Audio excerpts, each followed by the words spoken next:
Shalom, selamat berjumpa dengan saya Pastor Andreas Rusdin dalam Renungan Harian Katolik pada hari ini, hari Jumat, tanggal 24 Februari.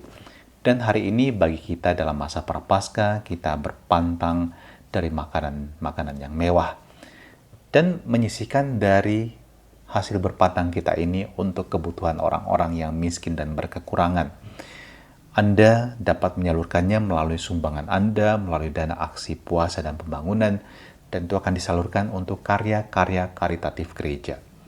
Ingat, berpantang berpuasa bukan hanya sekedar soal ritus semata. Banyak orang Katolik yang menganggap, oke, saya sekarang akan menjaga supaya saya jangan melanggar aturan puasa dan pantang, supaya saya jangan berdosa.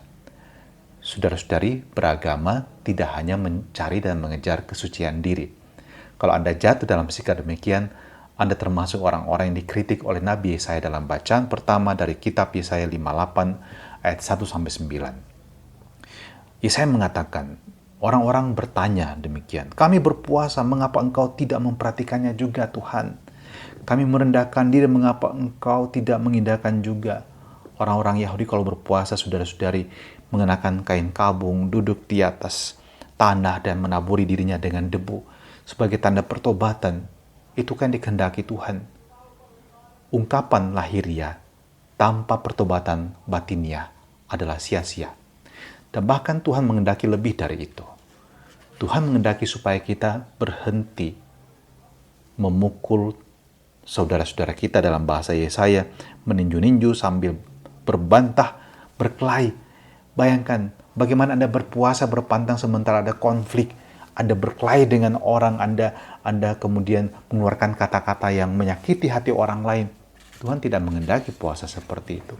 Yang dikehendaki Tuhan adalah lakukan kebaikan. Berpuasa berarti kita mengendalikan diri, tapi di sisi lain adalah bahwa kita membuka diri bagi sesama. Yesaya mengatakan supaya kita jangan menyembunyikan diri terhadap saudara sendiri. Seringkali kita hidup dengan egoisme kita tidak mau peduli dengan lingkungan kita. Yang penting saya senang, terserah orang lain. Tapi Tuhan mendaki kita menjadi orang yang peka terhadap kebutuhan sesama. Tuhan katakan, berikanlah makan, berikanlah rotimu bagi orang-orang yang lapar, dan memberikan tumpangan kepada orang-orang yang tidak punya rumah. Dan bahkan dikatakan memberi pakaian kepada orang-orang yang telanjang. Pakaian, makanan, rumah adalah kebutuhan yang utama. Dan tentu dalam hal ini Tuhan maksudkan supaya engkau juga memberikan perhatian kepada orang-orang yang menderita. Kalau kau berkelebihan, saudara-saudari, jangan lupa untuk melakukan perbuatan amal. Saya mengajak Anda hari ini, jangan cuma berfokus pada berpantang atau berpuasa soal tidak makan, tapi apa yang Anda lakukan sebagai tindakan cinta dan belas kasih kepada sesama. Tuhan akan bahagia melihat Anda bukan hanya mengangkat tangan ke langit, tapi tangan yang terulur untuk memberkati orang lain. Dan terimalah berkat Allah yang Maha Kuasa untuk diri kita dan perjuangan kita sepanjang hari ini, dalam nama Bapa dan Putra dan Roh Kudus. Amin. Tuhan memberkati kita.